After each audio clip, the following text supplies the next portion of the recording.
Roy, what are your thoughts on your 160 division? What's the problem going on with these champions not facing each other, the tie-up with Canelo and Triple G? Why y'all always start me with this? Listen, we got to get your thoughts on it. It ain't, you already got my thoughts. I told y'all this last time. When I was at 160, when I was fighting, period, I didn't want a manager or so-called promoter because I didn't want to be ducking and hiding from nothing. If you want this, you call me or come to the weigh-in and we're going to get this. Ain't no question about that. They can't do that now because they with these guys that playing these manipulation games that don't allow this guy to fight that guy, don't allow this guy to fight on that one. I can't do that because boxing's supposed to be king of the hill. When I get up here, whoever come to that side or come to that side, you got to see me, bro. I don't care what your name is, who you with, where you came from. If you got a belt, you definitely got to see me. Matter of fact, you got a belt, I'm coming down looking for you. Yes, indeed. So that's what the problem is. Right. What are your thoughts on promoters? That's the last one on the hit. Promoters are good for what they do, but I don't understand why they're not working more together to let these best fighters fight these best fighters. Right. Because it's not about the promoter, it's about the fighters. Yeah, the promoter gonna live on, but we want to see the best fighters happen when we can.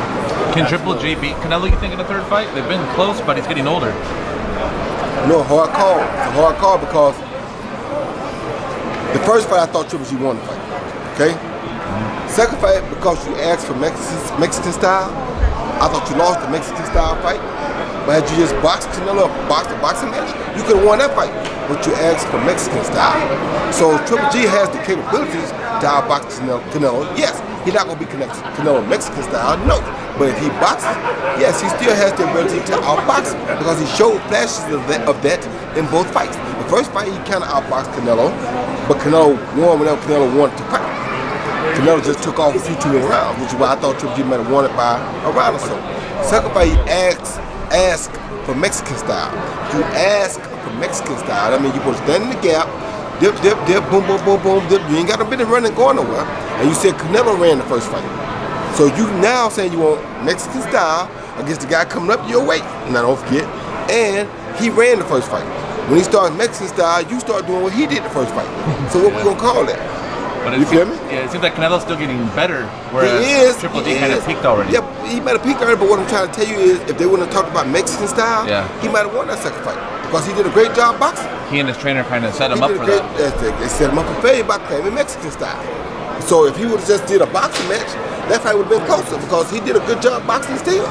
Just that you asked for Mexican style. And got it. Is he better with this new trainer, with Jonathan Banks, you think? No, but I ain't really seen him but that one time. That's not against an opponent that really can tell us much. So I don't like to judge guys off of opponents that can't really tell us much. I like to see against a guy that can tell us something. Like I told you, I'm not saying nothing bad about Errol Spence because I've heard nothing but good things about Errol Spence. But I haven't seen Errol Spence against a guy like Sean Porter until now. This will tell me if he's as good as we think he is, or if it's more talk than action. But this is what we need to see before we say, oh, he can or he can't beat Terrence Crawford. Because we know what Terrence Crawford is. We don't know it earlier this year. This is going to tell us. This is why I'm glad this fight is happening. So whoever doing it for him did a great job picking this opponent. Who poses the biggest threat for Canelo at 160? And what do you see 160? fitting that? Yeah. You want to be honest with you? Yeah. The biggest threat for all them guys is A, Charlo. This is good now. B, Billy Joe Sanders. Oh, yeah. He's at 168. It don't matter. He's a threat for all of them. See, that's the other problem I got. They claim he's so good, but you got the best fighter, one of the best pound fighters sitting at 168, you at 160. What's the problem?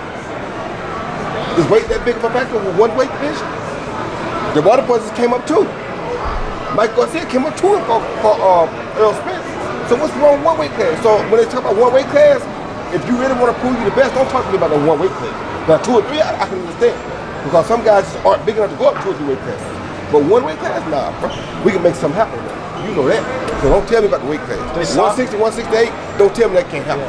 Does Saunders beat Canelo, Triple G, Andrade, in your opinion? I forgot about him too. Andrade's a problem too. He's a problem too. He's a real problem too. So I wanted to see him and Billy Joe fight, see who was the better of that. Because that would have told you a lot too. Because the winner of that fight is a problem for Triple G or Canelo. Right. In your personal career, what is your most memorable experience on the good and on the bad side? Man, so many of them. It's hard to say. You know, losing all that weight from heavyweight was one of the worst ones because I had to lose 25 pounds of muscle, so that'll always be probably the worst one. But good, so many good, man. God bless me with so much that it's hard to say which one was my favorite. beating James Toney because he was probably the best fighter in the world at the time. Was a favorite. He probably the best fighter I ever fought, without a question. The revenge fight against Griffin, the heavyweight fight, so many of them. Eric Harden beating his arm up. Richard Hall, all the showboating we did. There's so many memories, man. So many great memories that God has blessed me with that it's hard to pick out one and say that's my favorite because all of it was so beautiful. Even down to the Jeff Lacey fight, it was so fun and so beautiful to meet to him. It's hard to pick out a real favorite to meet to him.